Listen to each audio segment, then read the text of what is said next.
Welcome back to Music City Tonight. Special edition tonight. I know over the years that you fans of the Nashville Network have enjoyed Lorrie Ann Crook's one-on-one specials called Celebrities Off Stage, a chance to really sit down and have a heart-to-heart chat with the stars.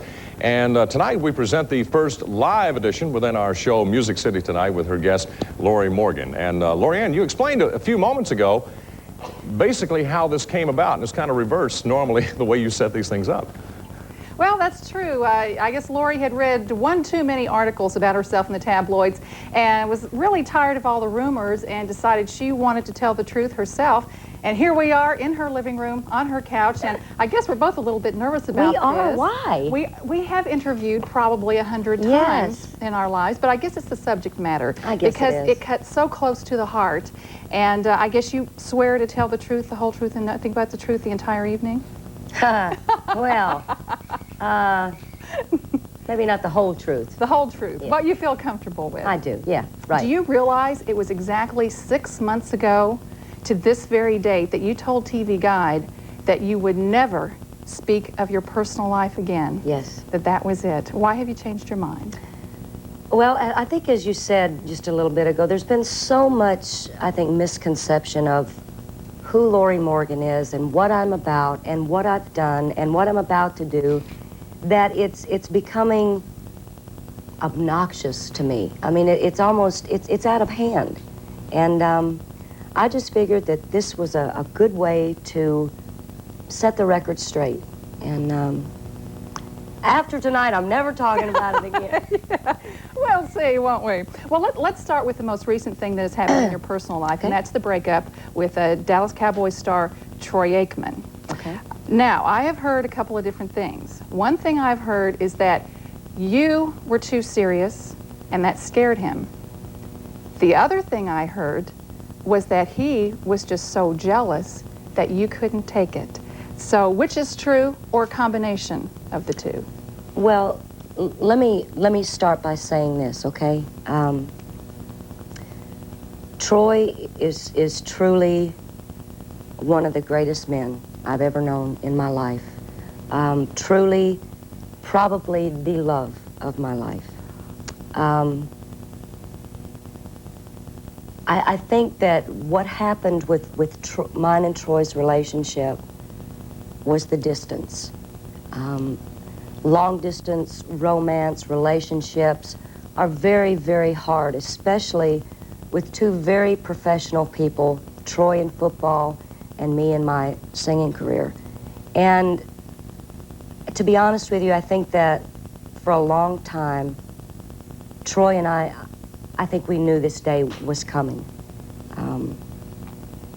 It was something that I don't think either one of us wanted to deal with. Because we did have strong feelings for each other. But we knew the day was coming, and it had to end, and it ended. And no, I did not dump Troy Aikman. I don't feel as if I was dumped either. I think that we've talked about it a long time, and as I said, we knew it was going to happen. Now, what is said about it is strictly people speculating. Well, she loved him too much, or well, he didn't love her enough, and blah, blah, blah. And hopefully, you know, Troy and I will be able to remain friends. But as far as everything else goes, that was really the reason. Is it true that he was very angry, that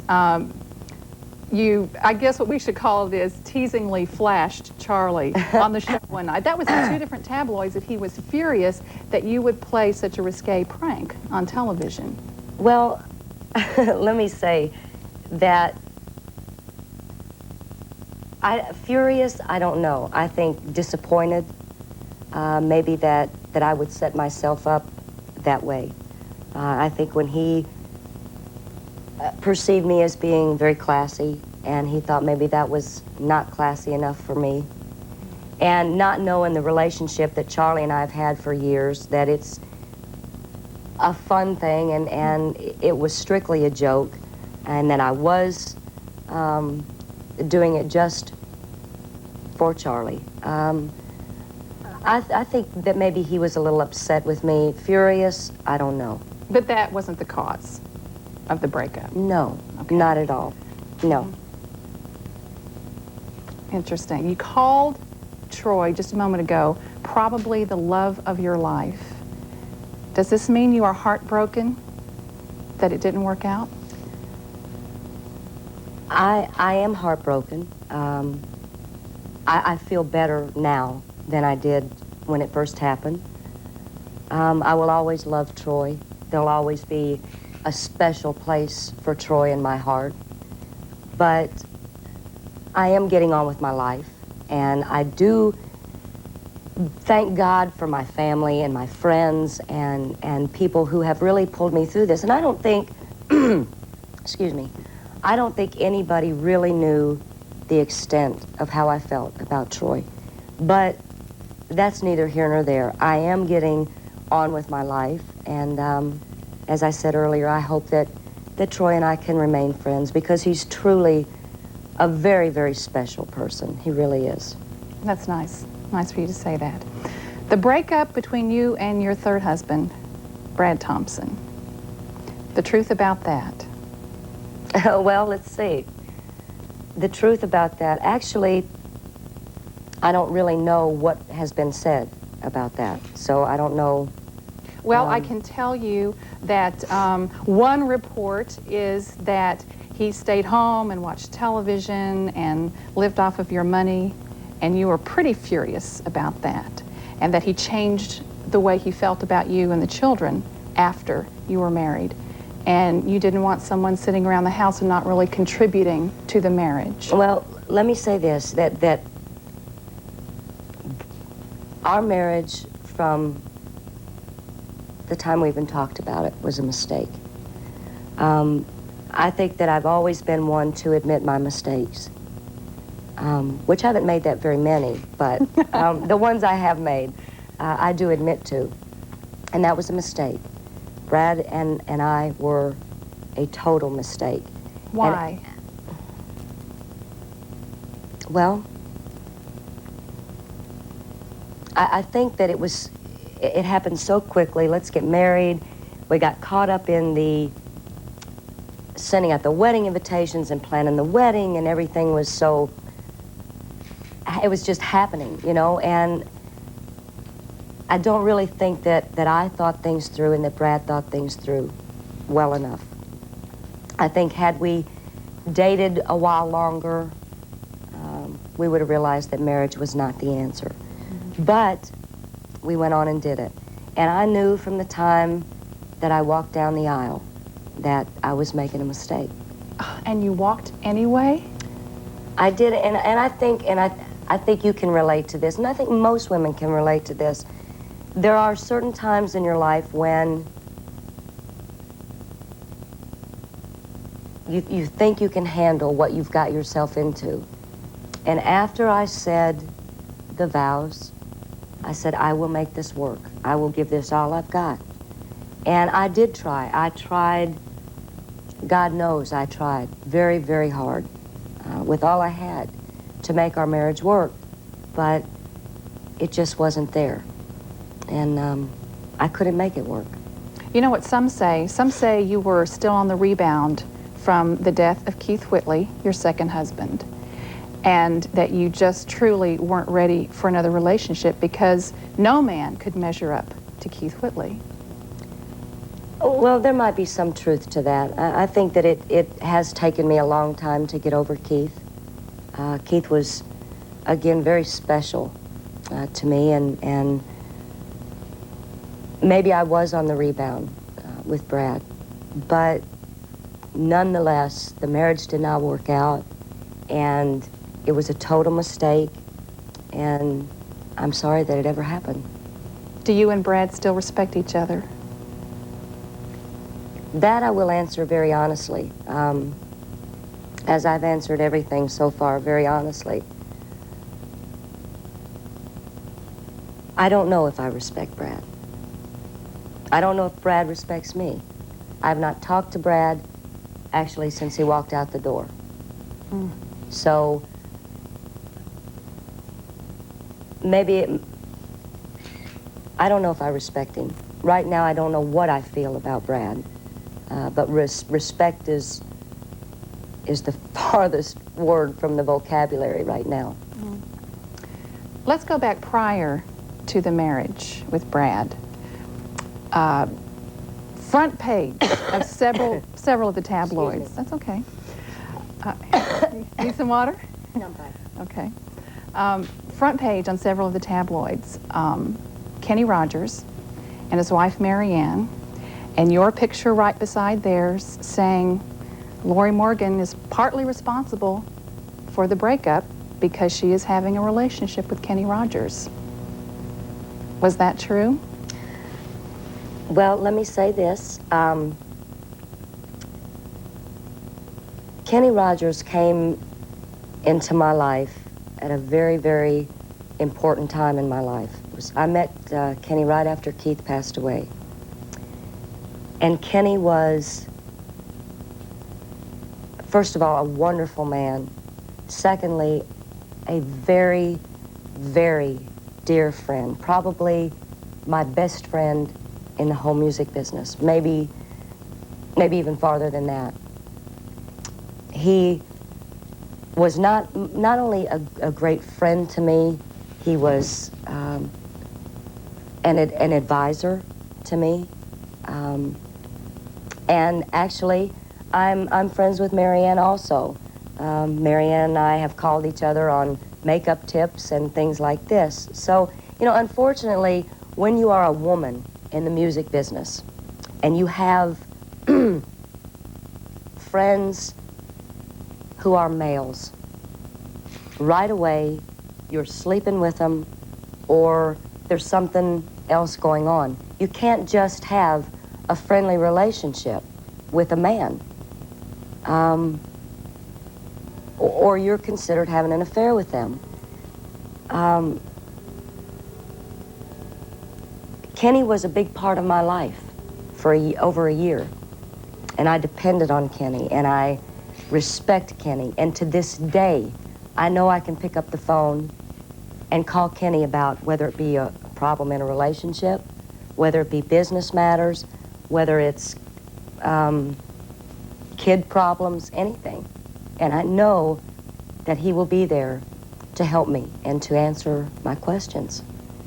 Can you talk to Marianne and be comfortable? So there's no problem? Yeah, I have called Marianne. Actually, it's been months ago, but we really don't have that much to talk about. But we've called each other on makeup tips, as I said, and some other female things that we've talked about. But yeah, I can call Marianne if I need to.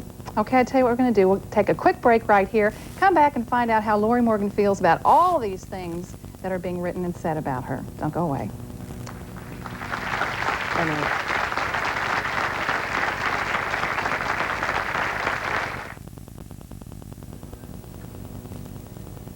Back with Lorrie Morgan, live from her home, live from her couch, actually, talking about all these tabloid rumors. Yes. Truly, how does it feel when things are written that, you know, you're a home wrecker or you're dumping this husband or you're dumping that boyfriend?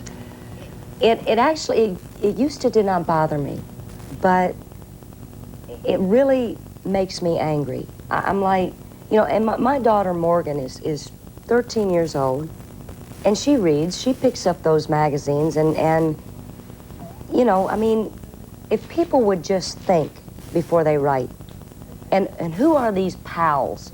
Pal says. Who is pal anyway?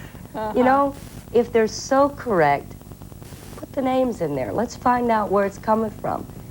It's ridiculous. I hate them. I really do. I really hate them. Are you getting so you hate the thought of romance now? No. No. I love romance. But you've had such heartache. That's okay. I mean, heartache is perfect. I read something today that says a lot for what I am and what I'm about. I was at a dance studio today, and I read on the wall, it said, "Everything I learned from the Wizard of Oz." And I thought, well, now that's kind of strange.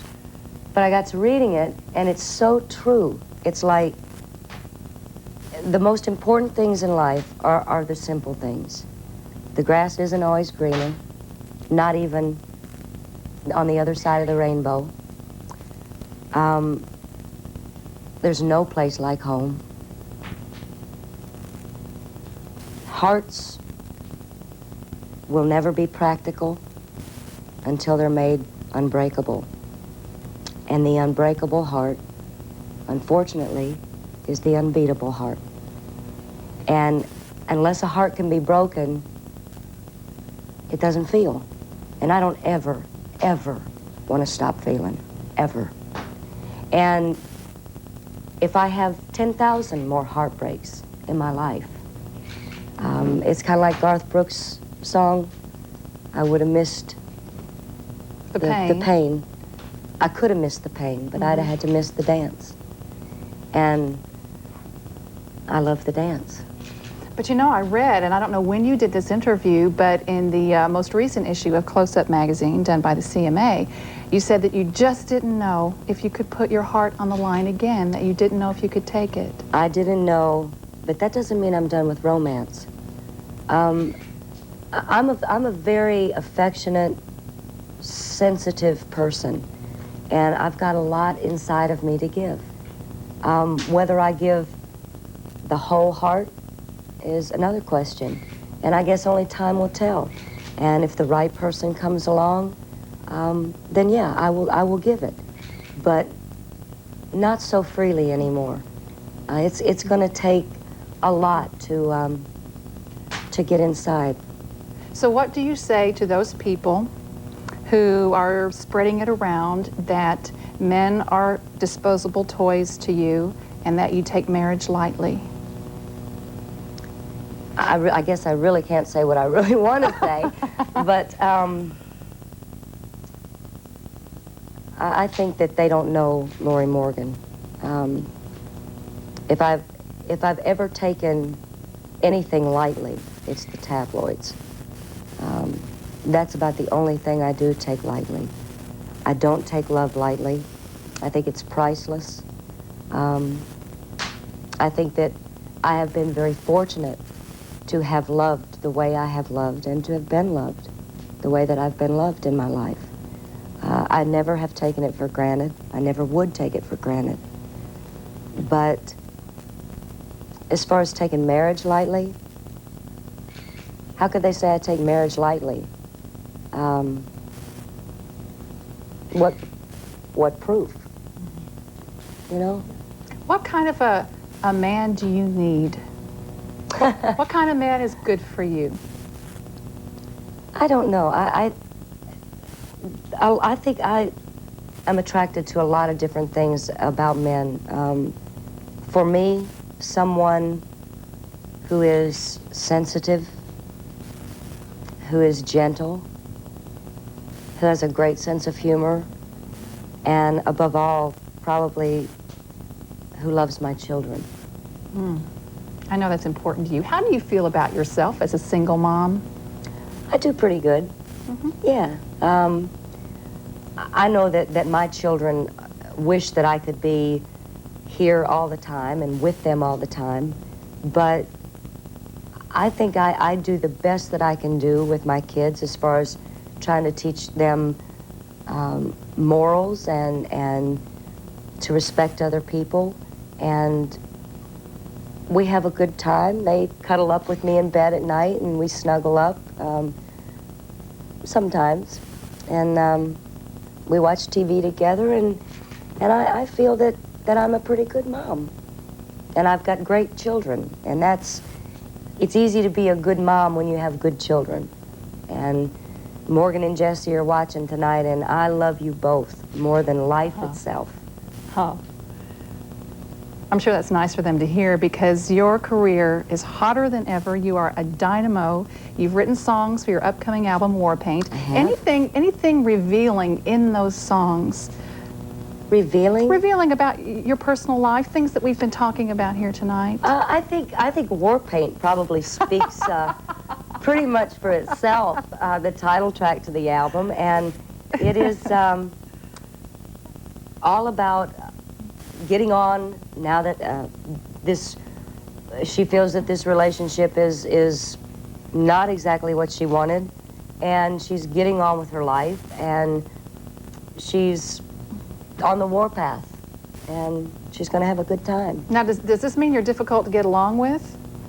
Yeah, right. I'm very difficult to get along with. No, this does not mean that, and I'm sure tomorrow the press is going to have a field day and reword everything we've talked about, and that's okay, because I feel, spoken about Troy and about Kenny and about Brad and Keith and what I had to say.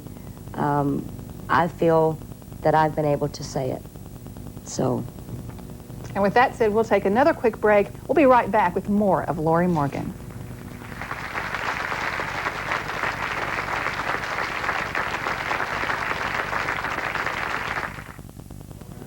Hi, everybody, back live with Lorrie Morgan. Since it is Valentine's Day, the obvious question is there a new love in your life? What can you tell us?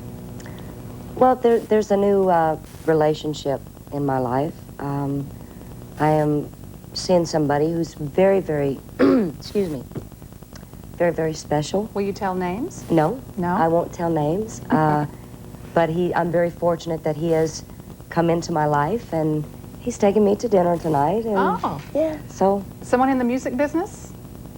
I'm not saying. She's not saying. So you really do mean to keep your private life Yes, private I do. from now on? From now on. Okay, I'll accept that from you. In the meantime, so many great things are happening. I hear you have a pilot working for your own show. We do, on another network. And matter of fact, I'm shooting the pilot next month here in Nashville. And if I'm not mistaken, I believe the title is Lorelei. Ah. And it's absolutely wonderful. I'm ecstatic about it, and I can't wait. Drama? Comedy? Yeah, Little drama. both? A drama? Yes. Well, because you did so well in Proud Heart. That got a lot of people's attention. I really loved doing Proud Heart. It was a lot of fun. I'm hoping that the circumstances, you know, we shot Proud Heart in March, and we're shooting this film also in March. And last year, we had the blizzard of the century in March, out in the freezing cold. So I'm hoping, good Lord willing, we have better weather. So somehow you're fitting in touring, recording, music videos, songwriting, Yes, a television show, yes. being a mother, having a new relationship. That's a lot of stuff, Lorrie.